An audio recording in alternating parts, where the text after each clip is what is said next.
Hello wise இந்த video பார்க்க போகிறேன். எனக்கு ரிலீஸ் ஆயிருக்க படம் தான் தேசிங் ராஜா 2. இந்த படத்தை பார்க்கலாம்னா நீங்கள் ஃபஸ்ட்டு பார்ட்டை பார்த்துட்டு போய் செகண்ட் பார்ட் பார்த்தீங்கன்னா ரொம்ப ஏமாற்றம் அடைஞ்சிருப்பீங்கன்னு சொல்லலாம். படத்தில் காமெடி கதை எதுவுமே வந்து ஓரளவு ஒர்க் அவுட் ஆகலை.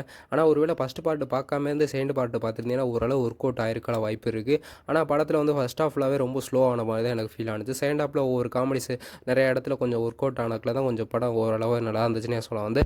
ஆனால் வந்து ஃபஸ்ட்டு பார்ட்டில் பார்த்தீங்கன்னா வந்து சிங்கம்புலி, விமல், சூரியோட காமெடி செம்மையாக ஒர்க் அவுட் ஆயிருக்கும். நீங்கள் அதில் நிறையா ஃபேவரட் சீன் காமெடி சொல்லலாம் வந்து. எனக்கு ஃபேவரட்டாக உள்ள சிங்கம்புலியோட வந்து அந்த பாயாச சீன் ரொம்பவே எனக்கு பிடிச்சிருந்துச்சு. அதே மாதிரி நீங்கள் செகண்ட் பார்ட்டில் போயிட்டு இப்போ பார்த்தீங்கன்னா வந்து விமல் புகழோட காமெடி எதுவுமே ஒர்க் அவுட் ஆகலை. நீ இதில் ஏதாச்சும் ஃபேவரட் காமெடி சீன் ஏதாச்சும் சொன்னீங்கன்னா கண்டிப்பாக வந்து எதுவுமே சொல்ல முடியாதுன்னு சொல்லலாம் வந்து. அதே மாதிரி ஃபஸ்ட்டு பார்ட்டில் போய் வந்து டீமானோட மியூசிக்கில் வந்து நிறையா சாங் வந்து நிறையாவே ஃபேவரட்டாக இருக்கும் ஃபஸ்ட்டு பார்ட்டில் வந்து. ஆனால் இதில் வந்து செகண்ட் பார்ட்டில் வந்து ரொம்ப சாங் எதுவுமே வந்து ஒர்க் அவுட் ஆகலைன்னே சொல்லலாம் வந்து.